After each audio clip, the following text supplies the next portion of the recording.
Hello friends, मैं doctor Pankaj Kumar, plastic and cosmetic surgeon.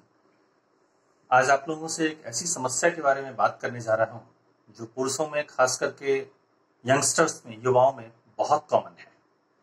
ये है तो बहुत कॉमन, लेकिन इसके बारे में खुलकर बातें करना या इसके बारे में प्रॉपर एक डिस्कशन करना, ये सब लोग इसको छुपाने की कोशिश करते हैं। और ये समस्या है गायनेकोमेस्टिया की समस्या। गायनेकोमेस्टिया दैट मीन्स मेल में ब्रेस्ट का बन जाना। ब्रेस्ट का बनना फीमेल में एक पर्टिकुलर एज के बाद एक कॉमन फिनोमेना है, लेकिन मेल्स में यही ब्रेस्ट का बनना, छाती पे एक उभार आ जाना, एक बड़ी जटिल समस्या बन जाती है। खास करके ये ऐसा समझें कि ये कोई डिजीज तो नहीं है, लेकिन इसके होने से जो मेंटल चेंजेस, जो साइकोलॉजिकल चेंजेस, जो आपकी पर्सनैलिटी में चेंजेस आता है, वो बड़ा इंपॉर्टेंट है।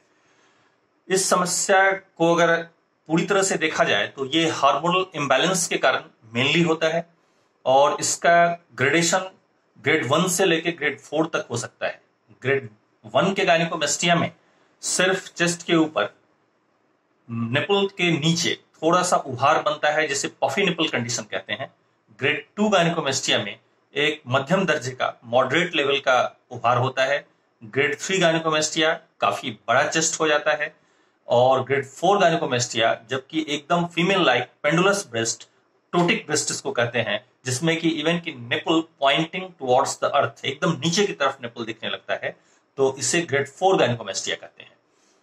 गायनेकोमेस्टिया का ट्रीटमेंट की अगर हम बात करें तो अगर हम गायनेकोमेस्टिया के ग्रेड 1 को लें तो इसमें कुछ पेशेंट्स में ट्रीटमेंट की जरूरत हो भी सकती है और नहीं भी हो सकती है। ट्रीटमेंट उनमें करने की जरूरत है जिसमें ग्रेड 1 गायनेकोमेस्टिया होते हुए भी उनको ऐसा महसूस होता है कि उनका चेस्ट इनलार्ज्ड है, बड़ा है, और इससे उनके साइकोलॉजिकल कंडीशन को अगर इफेक्ट कर रहा हो तो ऑब्वियसली इसमें ट्रीटमेंट की जरूरत होती है। ग्रेड 2, 3 और 4 गायनेकोमेस्टिया में निश्चित तौर पे ट्रीटमेंट की जरूरत होगी। गायनेकोमेस्टिया होने से सबसे जो बड़ी दिक्कत सामने आती है मरीजों में, या कहें उन लोगों में, मरीज कहना भी सही नहीं होगा, उन लोगों में जिनको ये कंडीशन है कि वो खुले में, पब्लिक में अपने आप को एक्सपोज नहीं कर सकते हैं, या करते हैं तो उन्हें शर्म महसूस होती है। स्विमिंग पूल में, दोस्तों के साथ, आउटडोर फील्ड्स में, एक्टिविटी में वो अपने आप को कुछ अलग महसूस करते हैं और इसके कारण अपने को दूसरों से कटा हुआ महसूस करते हैं। और ये कंडीशन कई बार तो एक साइकोलॉजिकल कंडीशन तक चला जाता है जिसमें साइकेट्रिक ट्रीटमेंट लेने की भी जरूरत पड़ती है।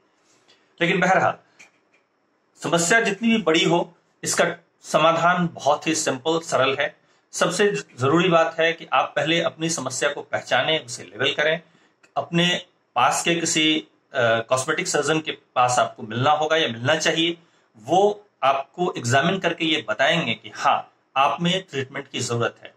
जहां तक ट्रीटमेंट का सवाल है, पहले के जमाने में जो सर्जरी होती थी वो जाहिर तौर पे बहुत अच्छी नहीं थी। उसमें कट का एक निशान जो छाती पे लगता था, और उस निशान के कारण भी एक जो स्टिग्मा है वो होता था कि उस निशान को भी फिर छिपाने की जरूरत होती थी। लोग उस निशान के साथ खुले में या अपने शरीर को खोल करके रखने में परेशानी महसूस करते थे। अभी जो मिनिमल इन्वेसिव सर्जरी होती है, इसमें mainly liposuction and gland excision होता है। लाइपोसक्शन के लिए लेजर लाइपोसक्शन गोल्ड स्टैंडर्ड है। इसमें पेशेंट को कोई भी सफरिंग या कोई भी कट मार्क बाहर उनके चेस्ट पे नहीं लगता है।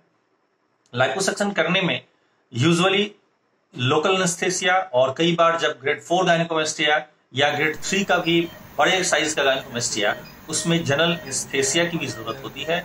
Otherwise most of the patients में ये लोकल एनेस्थेसिया में ही ये प्रोसीड्यूर परफॉर्म हो जाता है। इस सर्जरी के करने में अगर समय की बात करें तो तकरीबन 1.5 से 2 घंटे का समय लगता है।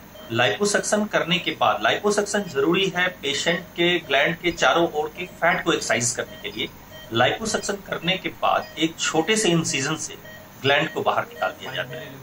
ग्लैंड बाहर निकल जाने के बाद चेस्ट पूरी तरह फ्लैट हो जाता है। अच्छी बात यह है कि ये सर्जरी डे केयर सर्जरी, मतलब पेशेंट उसी दिन सुबह में अस्पताल में आते हैं, सेंटर पे आते हैं, उनकी सर्जरी होती है और फिर वो शाम को डिस्चार्ज होकर चले जाते हैं।